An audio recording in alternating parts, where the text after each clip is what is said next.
तपाईँको चाहिँ यो चार्ज गर्ने ठाउँ चाहिँ यहाँनिर छ है, माथि चाहिँ चार्ज गर्ने ठाउँ। यो चाहिँ एन्टिना हो यो।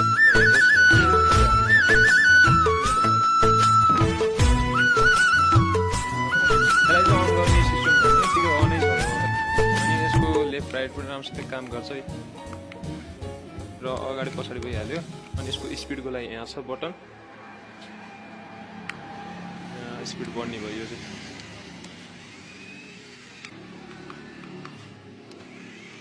ल ट्र्याक्टर गयो।